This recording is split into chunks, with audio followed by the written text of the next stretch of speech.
According to USNI News, the Navy aircraft carrier USS Dwight D. Eisenhower and his escorts are operating now in the Gulf of Oman after leaving the Red Sea earlier this weekend. It says, quote, Ike and its escorts were operating off the coast of Oman as of Monday, according to the USNI News Fleet and Marine Tracker, based on publicly available satellite imagery. The carrier passed through the Suez Canal on November 4th and sailed through the Red Sea and passed the Bab el-Mandeb through the Gulf of Aden to its current location. The move is part of the overall U.S. naval buildup in Europe and the Middle East following the Hamas attacks outside of Gaza and the ongoing conflict in southern Israel. That part added by 𝘎𝑀𝑗. While Ike is operating off the Arabian Peninsula, carrier U.S. Gerald R. Ford and its escorts remain on station in the eastern Mediterranean Sea, along with U.S. command ship USS Mount Whitney, the amphibious warship USS Mesa Verde, elements of the 26th Marine Expeditionary Unit, and French and UK warship. Welcome to Gold Silver Pros. Hey everybody, this is your host, Rob Keens with GoldSilverPros.com. This is your weekly market wrap, and it is Tuesday, November 14th, 2023. Wow, we're near the year end, and we're getting very close to Thanksgiving. Hope you guys are getting ready for the holiday and appreciate and thinking of all the wonderful things that we can be thankful for.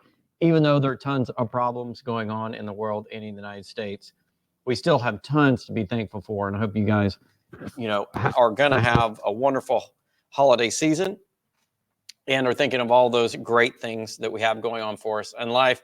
No matter how bad it gets, remember, we have our health, we have our families, and hopefully you guys are saving in gold and silver and other alternative investments and doing a good job of promoting your own financial future.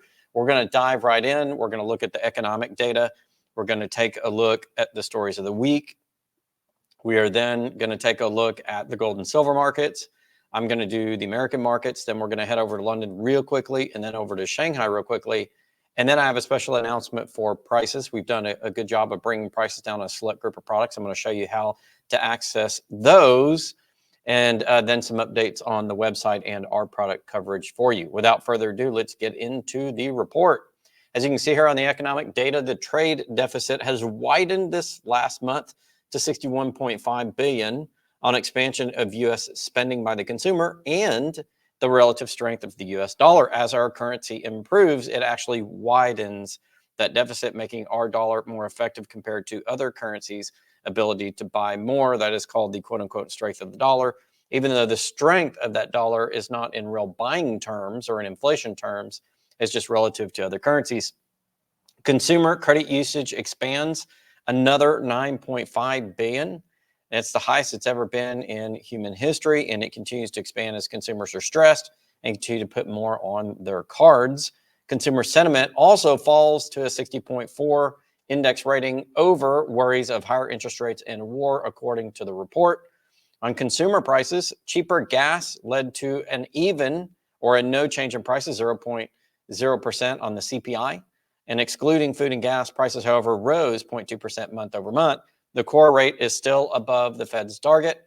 The market analysts are saying or hypothesizing the Fed's not going to hike anymore because we had this even consumer price report. But I would like to remind people that the rates, both core and expanded on CPI, are still above the Fed's target. I don't see that happening. I think they'll hold rates steady for now. But if inflation continues behind, interest rates continue to be where they are, I expect that they may continue to hike rates and do some quantitative tightening. We'll see what the Fed says in the coming months, especially as we get through the holiday season. Remember, holiday season, where a lot of companies go into black, hence the term Black Friday. It's not talking about how dire the situation is on that Friday after Thanksgiving. It's talking about how many retailers go into black because of sales on that day. And if sales are robust, the Fed may loosen. I don't think they'll loosen this year because I think we're headed to a recession, but they could hold rates steady. However, if retail sales don't go as planned during this holiday season, I could see them potentially tightening. We'll keep an eye on that as we move forward. Moving over to the markets, major U.S. stock market indices all rise on the tame inflation report. This is as of 2 p.m. Central Time when I collected the data.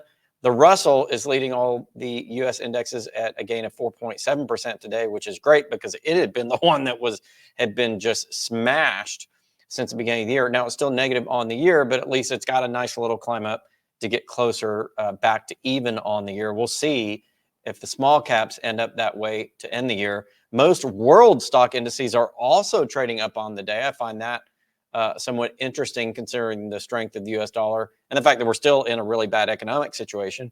There are some noted exceptions to that. Russia, Budapest, Hong Kong, Thailand, and India, as of time of research, were all trading down on the day. The major cryptocurrencies are down on the day. Bitcoin is trading at 35,491 at time of this report. In its midday trading, Ethereum, Litecoin, and XRP are also all down on the day, ostensibly because of the strong inflation report, tamping some interest in the cryptocurrencies. And it occurred to me that the cryptocurrencies, maybe a little bit more so than gold, are the immediate response mechanism to what's going on in the economy because they're digital and it's the digital crowd. And as soon as they see data points come out, people hit Bitcoin and the rest of the crypto complex faster than the data or the information hits the slower, I guess, older or traditional commodities markets and the gold silver prices, although gold and silver are both trading up to date as well. The bond rates reacted to the news by falling. Both the 2 and the 10-year are below the critical 5% level. I say critical 5% level because economists have long stated that if bonds stay above 5%, it could end up being the final sort of destruction of this existing bond regime, because that rate for an extended period of time raises financing and borrowing costs so high that eventually could break the system in and of itself, just in terms of interest payments. So the fact that it's below 5% right now is actually good for the economy and extending out that timeline to where the bond system may eventually reach imminent failure or collapse in that case. It buys a little bit of extra time, doesn't save the system. The 10 and 2 yield curve inversion, or the difference between the two rates falls to 0.377. Now the 2-year is still trading higher than the 10-year, indicating an oncoming recession, but that gap is shrunk just a little bit on the good news. Next, we're going to get to the stories of the day. There's a lot of stuff going on. The story of the day is probably going to be the meat of this report.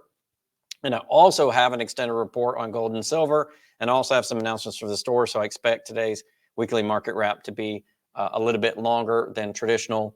But there's a lot of good information in here, and we want to get to that because I think as we get around Thanksgiving, news is going to slow down just a little bit, especially on the economic front, and the markets will trade a little bit more lightly around the holidays. So it's worthwhile putting the extra work into today's video.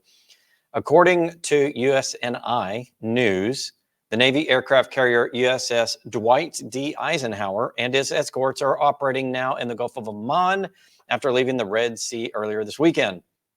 It says, quote, Ike and its escorts were operating off the coast of Oman as of Monday, according to the USNI News Fleet and Marine Tracker, based on publicly available satellite imagery. The carrier passed through the Suez Canal on November 4th and sailed through the Red Sea and passed the Bab el-Mandeb through the Gulf of Aden to its current location. The move is part of the overall U.S. naval buildup in Europe and the Middle East following the Hamas attacks outside of Gaza and the ongoing conflict in southern Israel. That part added by 𝘎𝑎𝑠. While Ike is operating off the Arabian Peninsula, carrier U.S. Gerald R. Ford and its escorts remain on station in the eastern Mediterranean Sea, along with U.S. command ship USS Mount Whitney, the amphibious warship USS Mesa Verde, elements of the 26th Marine Expeditionary Unit, and French and UK warships. Nearby in the northern Red Sea, the USS Bataan and USS Carter Hall and the rest of the 26th MEU have been on station with a group of guided missile destroyers. And last month, the USS Kearney shot down a series of drones and land and attack cruise missiles fired by Houthi militants. U.S. warships and other units have flowed into U.S. Central Command in an effort to keep the conflict from spreading beyond Israel. And to that end, the Pentagon has said there's been an uptick in attacks by forces sympathetic to Hamas on installations in both Iraq and Syria, 𝘎𝑎𝑠 is reporting. The U.S. has about 3,400 troops split between Iraq and Syria, Reuters reported. As of Thursday, there have been almost 50 attacks on U.S. installations. My comment on all of this is there are more attacks on U.S. installations going on in the Middle East. The buildup is because of that, because they expect that this could conflagrate really quickly into an entire Middle Eastern war, or at least expanded into other Middle Eastern regions because of these attacks on U.S. bases pretty much across the Middle East, and of course in certain traditional hotspots there between the U.S. and other forces and factors. And so there's a chance that this goes to a much bigger war, and the U.S. is building up their forces, but it seems as though Hamas and other potential parties are looking at that and saying, we don't care, we're going to continue to attack the U.S. They're tired of it. I think the Middle East is tired of the U.S. being there, and I don't think this stops anytime soon. That's my sense of the situation. Moving on to the next story. Europe's new digital identity wallet security or tyranny, reported by David Thunder via the Brownstone Institute. Thierry Breton, last Wednesday, EU's Internal Market Commissioner, announced on X that he had struck a deal with the MEPs to create a European digital identity wallet, which would permit all EU citizens to have a secured identity for their lifetime. According to his Twitter post, we did it. With the European digital identity wallet, all European citizens will be able to have a secure e-identity for their lifetime. The wallet has the highest level of both security and privacy, a giant step toward a world premiere to my teams and both co-legislators. Note that they're heading towards a world premiere, that the European system may be a pilot or an initial variation of that.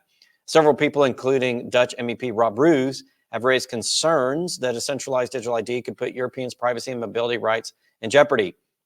A letter signed by over 500 cybersecurity experts, researchers, and civil society organizations from across the globe warned that the proposed digital ID regulation would reduce rather than enhance citizens' digital security. I would say, as someone with a master's in information assurance, aka cybersecurity, and having worked in that field for many, many years and in tech for many, many years, that having a sort of digital place where all your information is stored, and if that gets cracked, you're basically screwed. That does significantly amp up the risk of a data breach of individuals, as in addition to the probability that not only will that data be breached, but it will be monitored by people, third parties, nefarious actors, even the government, violating people's sense of privacy and laws around privacy.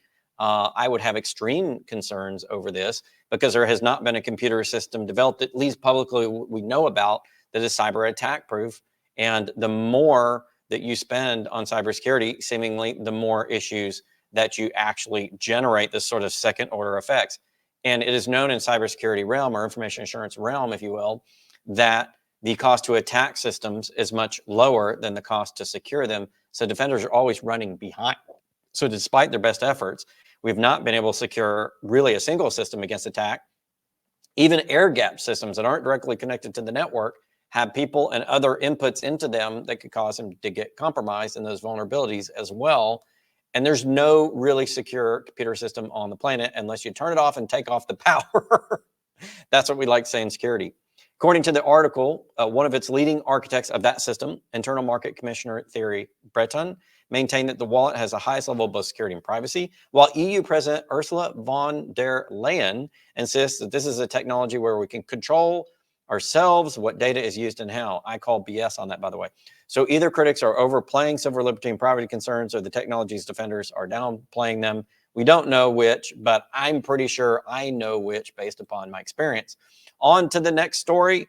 According to a story from Zero Hedge, the shockwaves from WeWork's bankruptcy last week continue to reverberate across the commercial real estate market, leaving office landlords around the world trembling with fear at the prospect of losing one of their largest tenants. And I'm just going to go straight to the data here so we can move through it.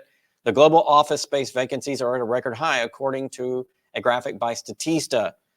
Between quarter three of 2019, 4 years ago, and quarter three of this year, 2023, North America vacancies in office space have risen from 13% to 21%. Asia Pacific have risen from 10% to 15%. Europe's office vacancies have risen in those 4 years between 5% and 8%. And worldwide, that kind of all blends together in the last 4 years between quarter three of 2019 and quarter three of 2023, from 10% worldwide to 16% of space being vacant in the global office. Certainly part of that was the pandemic, but a lot of it has to do with the economy and the inability of people to find good new tenants. That means we're not really expanding business, because you'd be able to find new tenants. That's a sign that the economy is in a recession already, if not headed there in the official terms from world governments. Last story of the week before we get into gold and silver, an article by Mish at Mish Talk. School choice dies in Illinois. Teachers are congratulated as 35% of their students only read at the grade level. And Illinois's 3rd through 8th grade reading proficiencies has been falling since 2019. In 2019, 37.8% were proficient in reading, 31.8% were proficient in math. Now it's down to 35.4%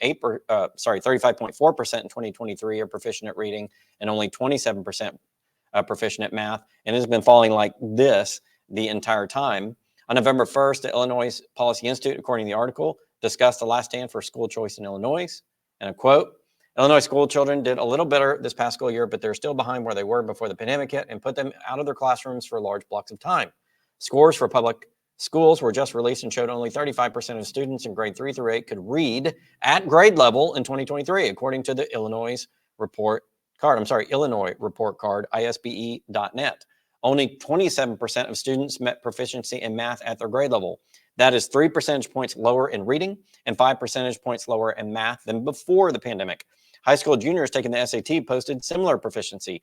32%, or slightly less than a third, could read, and 27% could do math at grade level. Private schools advanced as public schools struggled, with Chicago still seeing a stark difference between public and private school achievement. So private schools are doing better than the public education system. In Chicago public schools, only 20% of elementary students scored proficient in reading compared to 72% in the Archdiocese of Chicago schools on their readiness assessment. That is a huge gap, ladies and gentlemen. CTU President Stacey Davis Gates, quoted from the article, picked a parochial high school for her own son so he could pursue athletics and academics unavailable at his public school.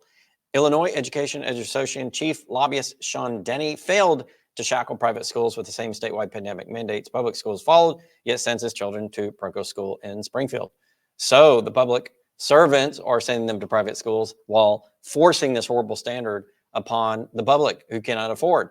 And not only that, but it gets worse. The state and national teachers union, according to the article, made a priority of blocking an extension of the Invest in Kids program that provided a 75% state tax credit for donations to help families afford private schools. The unions claim the credit drained money from public schools, but public funding has increased nearly $2 billion since Invest in Kids began under former Governor Bruce Rauner. So they're killing the 75% state tax credit to help private schools, which are doing better, because they say it's taking away from the public schools. But in reality, what is the public schools have been additionally funded. So what that really tells me is they're being embarrassed by the private schools and they don't want it, so they're blocking it. They don't care about the kids. The union doesn't care about the kids. They care about themselves. This is one of the problems with unions, and I've bashed on unions before. A lot of time their aim has nothing to do with the end product, in this case, kids' education. It has more to do with their own pocketbooks, and regardless of their performance. Now, that's not true in all unions, but certainly a lot of the teachers' unions, especially in areas of the country like this, who are really struggling, this has been a big issue. And the data doesn't lie here. This isn't my opinion. This is the data and what it says. Current Governor J.B. Pritzker, according to the article, refused to help save the program even for children currently benefiting from it. Quote, Illinois is now the first state to kill a major school choice program. The first state. The scandal reflects the bloody mindedness of the unions, that's their quote, that want to snuff out even minor competition to retain their monopoly. And it reveals how little most Democrats care about the children they imprison in these failure factories. Again, their quote, not mine. My goodness, that didn't sound good, did it, ladies and gentlemen? All right, we're going to head on over to the gold and silver report next. We're going to talk about what's going on with the prices. We're going to talk about what's going on with the trade. We're going to explain the EFP mechanism all over again for those of you who don't understand. Then we're going to head over to London, or then we're going to do COT report in the US, then London, and then Shanghai, and then a couple of quick special announcements. Okay, here we go on the gold futures volume and open interest chart on the CME Group's website, as we always do. And we've seen a little bit elevated trade in gold. You'll see that there are a lot more shorts going into it. I'll show you that on the COT report here in a moment. You can also notice that people are starting to pull their contracts off of December and move them into the next big month, which is going to be February. February is now trading almost at par with December in terms of overall open interest contracts. February is 187,585, while December is at 228,518. You'll notice that the trade is almost the same, but December's still the bigger one, but we'll look at both numbers. If we're looking at the overall volume, however, the volume is still in December for right now. I want to look at exchange for physical. The reason I look at exchange for physical, because it is the want of gold now against the establishment of a futures contract. What's a futures contract traded in the US?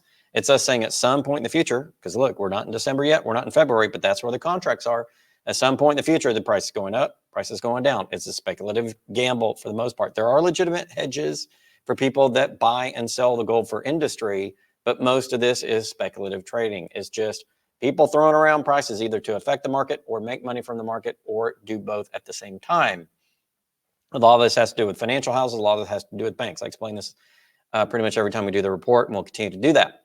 The P mechanism is to say, I'm going to grab that futures contract because I can only deliver in the current month. And if you look at November, there are 372 deliveries, but only 205 contracts left.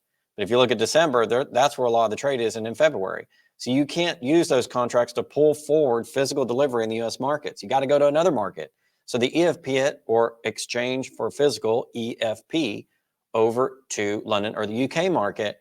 And when those numbers have been elevated the last few years, a lot of market analysts, not only myself, have noticed this. Well, they've been really elevated this year, especially since the summer, especially since the bank failures in the spring in the US. Aha, that's interesting.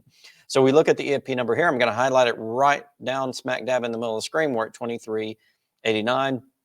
And that's of early morning trading, actually, as we look at here on today's date. So this is early morning trading, 2389. If we go back and look at Friday's data, 1513. If we go back and look at Thursday, 3689, you can tell that right now in gold, we're running about 10,000 contracts a week, EFP, meaning people are taking their futures paper position, okay, and saying, I can't deliver that on COMEX right now. It's not a big delivery month because only about half of the months every year in gold and silver, and they're different months most of the time, or can be heavily delivered because they're the only ones that have a lot of interest because it's a futures market. So, but if I want gold now, I got to go somewhere else. I go exchange it in exchange for physical over to London. And you got to get somebody over there to say, yeah, I'll take your futures contract. Yeah, I like your long position, or I like your short position. I like your long position. I think price is going to go up and I'm going to make money on it. Or I like your short papers position because I think prices will go down and I'll make money on it by taking that position. And oh, by the way, for giving me that position, I'm going to give you my position in the London market. And in the London market, it's called an OTC. It's traditionally been unallocated, meaning there are more paper contracts over there than there are physical, just like on the COMEX. But you stand a chance of getting the physical delivery. So why do they do it? Well, they're going to take their U.S. position on the COMEX, the futures, exchange for a now position in London. That indicates that they think that the price is likely to be more beneficial to them in London right now than it will be in the U.S. Either the price is going to rise and fall and they want to take advantage of that now, or they're trying to actually get the physical metal because they can't get it right now. So it could be some price arbitrage or price trying to take advantage of price differences between the markets and the future position on the U.S. market versus the now position in London. If they can get somebody to do that, if they agree, they're like, oh yeah, swap positions, beneficial to both of us. Or they're looking for physical. A lot of times it's an indication they want physical delivery and they can't get it right now in the U.S. Okay, and that's why that happens. We don't know whether they're playing it just for price differences or whether they're trying to get the physical, but the option is there for both, and it's on the COMEX website how that works if you want to go research that. It basically means people have more demand for gold right now, typically is what that means. All right, now looking at prices, you can see I'm over here on the settlements part of this website. And as we look at Tuesday's data as of about 1:32 Central Time, as you can see right here where my mouse is, this is midday data on the COMEX for today. And the December contract price is up 16.30, and the February contract is up 16.20. So that tells you where the prices are basically determined here in the U.S. Now, there is some, well, I'm not even going to get into that. Let's just leave it at that. Okay, Monday's data was up 12.50. So this week, gold's doing well. Last week, not so much. Friday was basically, you know, Monday and Tuesday is recovering from Friday. Friday was down $32 and change, where the last 2 days is basically up 28. So we're not quite break even from where we were last Thursday. So Friday was a big down day. Monday and Tuesday are big up days. And that's basically we're even, you know, net in the gold market so far. Now we're going to look at the depositories. I'm switching over to this chart. This is the gold in the ETF funds and in the COMEX. The top three are the COMEX. This is mostly, oh, this is US. Most of the ETFs are either in London, some is in US and other places, but this is a good indicator of what's going on in the rest of the Western gold market. When we get to silver, same thing, the rest of the Western silver market. On the COMEX, we actually added ounces to the tune of about 138,000 over the last 4 weeks. But if you look at the overall gold holdings, they're still down the last 2.5 years. Down. So a little tiny blip up. So this little blip up of 138 ounces is dropping the bucket of what's been coming up. What's been coming up? People want it. People want the gold. So while prices, we think, are lower in gold than they theoretically should be, given all the problems around the world, people are getting it cheap. That's that runoff right there. That's why I show it every single time. On the rest of the markets, if you look at the ETFs, They're actually up a little bit as well. Overall, about 500,000 net ounces. So a little bit of gold flowing back into the world coffers, physically speaking, but it's a drop in the bucket according to what's come off the last 2.5 years. So does it really change things in terms of gold availability? Not really, not in the grand scheme of things the last couple of years, but people are probably selling because gold recently reached a pretty good, nearly 2,000, 1,900, and what was it, 70 something, 80 something. Or yeah, 80 something, came back down. So it was about 1980, 1970, people were selling a little bit. So you saw a little come on, but it wasn't a huge, big capitulation selling like, I'm getting rid of all my gold and putting it back up. No. People are still holding because you look at the amount that's come off last 2 years, that trend has not reversed. On to the silver market. We look at it and we see December still the big contract month of 67,330. But March is coming on for the next big month in silver, 53,840. Overall, the volume was still heavier, however, in December. Some of that is selling and rotating on contracts. Some of that is contract settlement. At the end of the day, it just means people are doing stuff on the market. We look at the EFPs, and it's much more muted in silver, only 101 on Monday's data. On Friday's data, 258, although these are contracts of 5,000 ounces, so it's still a lot. In the grand scheme of things, there's more silver traded per, on an ounce basis on the silver market than there is on an ounce basis on gold, which makes sense. There's more of it that comes out of the mines. There's more of it that's used on a per ounce basis. And so you see more overall contract ounces in EFPs.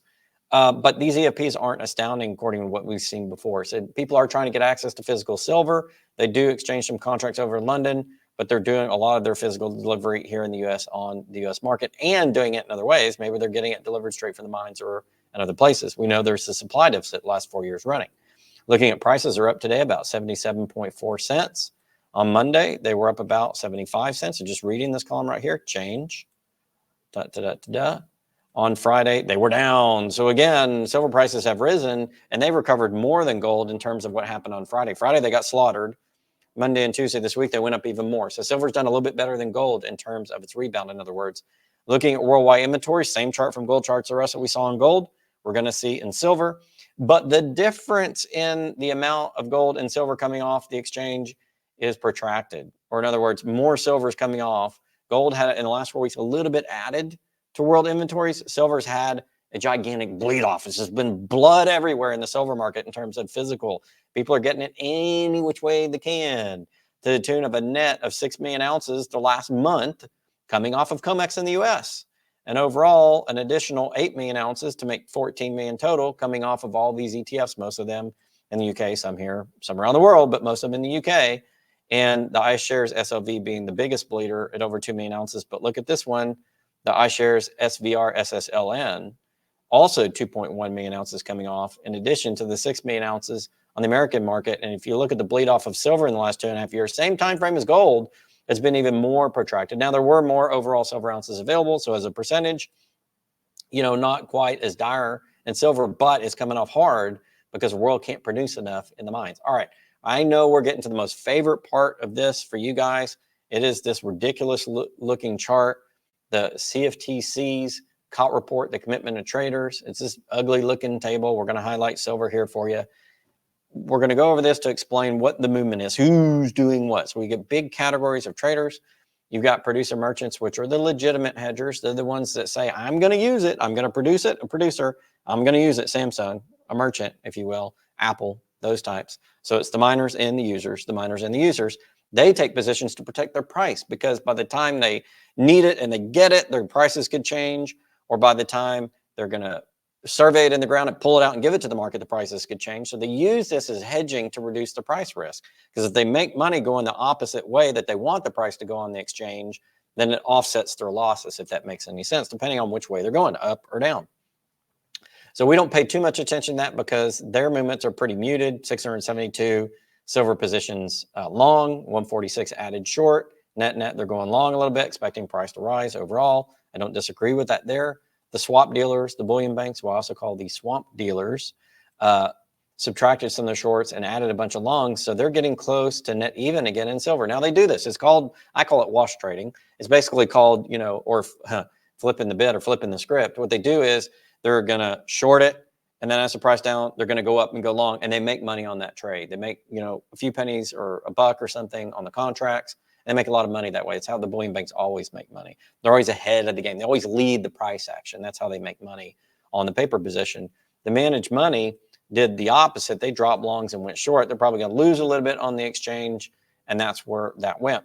On silver, not anything to make you too frustrated. Gold's really kind of the one that still pisses me off because of the shorting that's going on.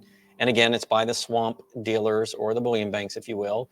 Here is the data as of November 7th. It's always in the past or in arrears, as I like to say. It's an accounting term because the CFT takes forever to collect the data and publish it, but it is what it is.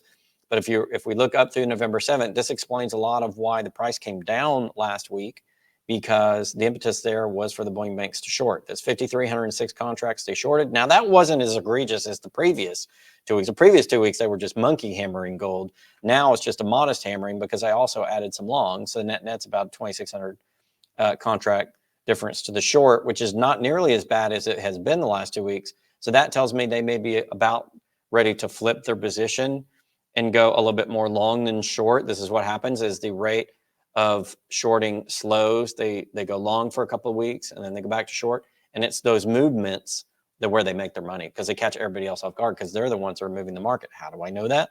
We'll look at the 4 or less traders short. They own 34% of the market. 8 or less traders short, 47.9% of the market. Who are those? The bullion banks. You can see it right here on the report, 46.1. See? So the bullion banks determine where everybody else makes or loses their money on the market, because they're the ones that hold that concentrated position in the short. And as they flip it back long or short every week, they just sit there and make the money, make the money, make the money. It's like the hamster on the wheel. I'm making money. I'm making money. And that's how they do it. That's really all you need to know about that report. The bullion banks are monkey hammering gold, and that's why gold price fell last week, leading into last week. Of course, this is old data. We'll see what happens next week when we get the updated data. It's going up, so I suspect that they're releasing some of their shorts, and that's why price is going up right now, more than likely. Moving over to London, the only thing that we look at is the vault data. They don't really produce a lot more information for us. This is a very opaque market. This is the only chart I really like over here. But gold's been trending down all year. That means gold's coming off that London market. How do we know that? Well, because we looked at this chart, and guess what? That's what all this data right here is. All this corresponds to that.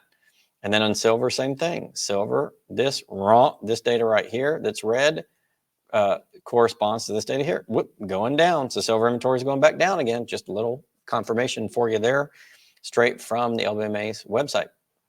Moving on to China and the Shanghai. This is their monthly report for October. It is now out. And I'm going to show you a couple things. I'm going to show you overall that the trading volume in kilogram. I'm not looking at price because prices change. I'm looking at volume and actual metal weight and kilograms year on year. It's been about almost 19% down this year. It's been less actual physical traded. But the interesting point in all of that is that there's been more physical delivered. So as a percentage of the trade, more physical is delivered. We'll go to that report and it's rising. So you look at 71.38% of gold contracts have been delivered on this market for the year, and 16.93% silver, if I can get that highlighted correctly. But in the last month or present month, October month, gold went from an average of 71.38 up to 77.98. People are hunting gold over in the Shanghai. And people want physical silver too, because it went from 16.93 to 20.5. So the rate of physical deliveries is going up in that Shanghai market, even though the overall trade's coming a little bit down. So overall interest has come down a little bit, but more of the contracts are being physically settled. Very interesting development there. And looking at the difference in price between the COMEX gold futures and the equivalent contract, rough equivalent contract in Shanghai is $59. That just means overnight, when you see the gold price rise, it's because the Shanghai market is leading that. They value gold more at a higher price than the Western market. And then you see the slam down on the Western markets when it first opens. This is another way to look at that. The price is almost $60 higher per contract in China than it is in the US. And I would point out it's physically delivered. So that means that when you trade more physical, price tends to rise. We definitely know that that occurs. We'll come off screen and we're going to get prepared for our big announcements today, guys. And I'm going to talk to you about prices in the sale that we have coming up right now. So the one thing that we're putting on the sale this week are going to be our 10-ounce bars, and I got a couple of varieties available. I've got Republic Metals right here. As you can see, it's nice still in this wrapper. It's 10 ounces of silver, good bar, good clean bar right there. I also have some Sunshine Mints. Still in its wrapper as well. Good clean bar. I'm moving these out of inventory. I've got a couple other brands as well I'm going to throw in there. I don't have a lot. If 100 of you come to me and say, I want a whole bunch of these, I'm going to run out real quick. So I'm just telling you, very limited inventory on these, but I'm giving you a really good price. I'm giving these to you for 240 bucks. That's 240 bucks. Plus you pay shipping on these for these bars. That's like $1 over spot at time of reporting. $1 per ounce over spot for 10-ounce silver bars, major, mint brand silver bars, either Republic, Sunshine, or one or two others. You'll recognize them on very limited inventory while supplies last. This price will last as long as I have supplies to make that last. I don't have a ton of these, but I want to clear them out of inventory because I want other product in the store. So I'm moving on from the these 10-ounce bars, putting some fresh stuff in the store, and I'm giving you a stupid, ridiculous deal. $1 per ounce over spot. I'll just quote it right now at 240 bucks. That's with you guys pay shipping. And that's with silver right now trading at 23.10. So about 90 cents over spot per ounce, right? At the moment, I'm going to give them to 240 each so I can move them off. Again, very limited inventory, not a lot there. And there's only one way to get them while supplies last, only while supplies last. That's key. And I'm going to show you how to do that next. The only place that you can get that, you're not going to get that price if you go online and order straight off the thing. You got to go online and click on volume pricing. If you go to www.goldsilverpros.com, click on this volume pricing right here. You'll get this page. You click on access exclusive pricing right here, this little button, and it will pop open a Google form. And you fill out the information on the Google form and say, I want your 10-ounce bars. Include a time I can call you and or your email and or your phone number so I can get a hold of you, and I'll call you and or email you back and confirm that, send you an invoice, and you can get them paid electronically and get one of these bars. That's the only way to get it. The only way, ladies and gentlemen, to get that deal on these 10-ounce bars. Again, very limited quantity while supplies last, maybe gone in a day or two. 240 bucks a pop. 240 bucks a pop right now. That's $1 or less than $1 per ounce over spot. 240 bucks a pop. While I have them only, it may only go 10 minutes. It may go 5 days. I don't know. It depends on how quickly you guys access that form. Now, if you try to order them online, they're a little bit higher price. You're not going to get that price. You have to go this way and leave me your contact information and we'll get them for you. Also, I wanted to point out, I've been trying to lower prices and provide you guys really good deals, really, really solid deals. So to that end, we have revamped our volume pricing. Now, we started volume pricing with the thought that if we could get you guys really good deals and we could get a little bit of volume running through the business, we could lower prices. And I've done that. I've secured several local and some national sources of supply, wholesalers, other dealers, other ways to get the metal.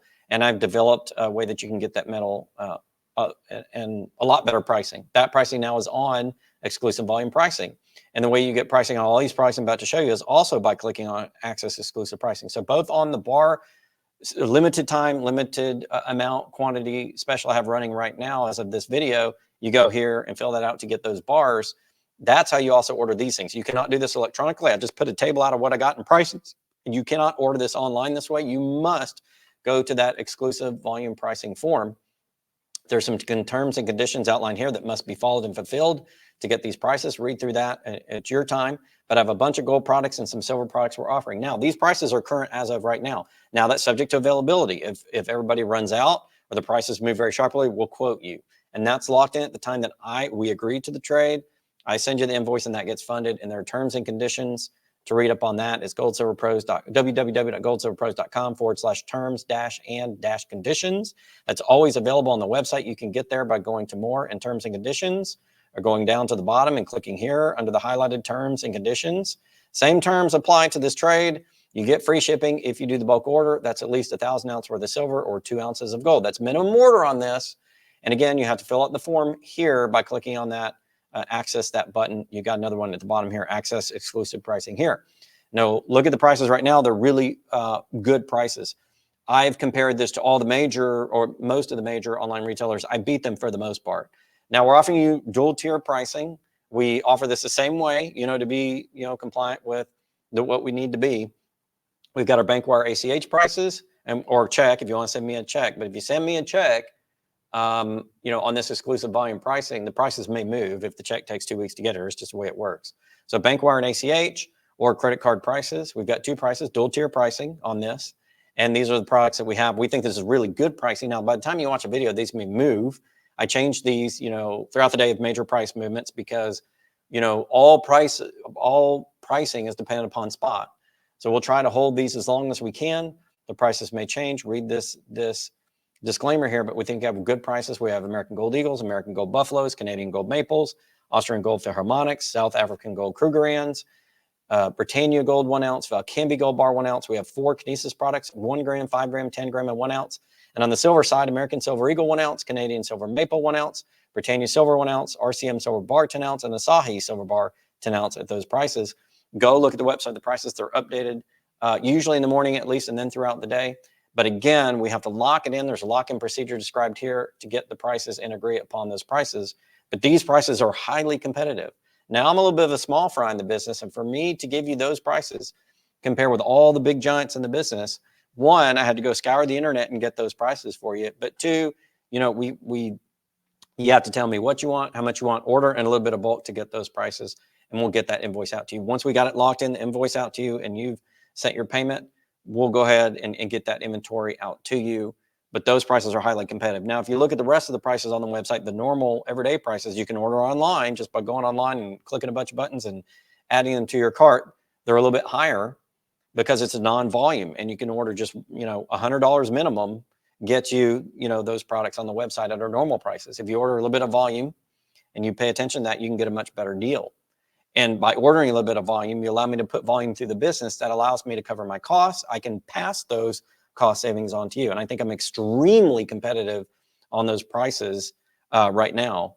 So you guys should go take a look at that. And I did that to try to be as competitive as I can in the market. Now, I still got rent to pay and things like that. So I can't give it to you at spot. And nobody in wholesale is going to do that to you either. You can't do it.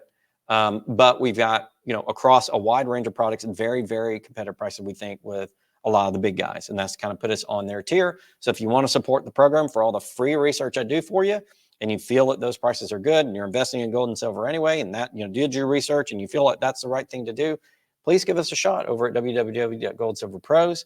Click on that volume pricing and check those out. All right, that's going to do it for today's weekly market wrap. Thank you guys so much for sticking with the program and supporting us. We'll be back Thursday with another informative video, as we always are, here on www.goldsilverpros.com.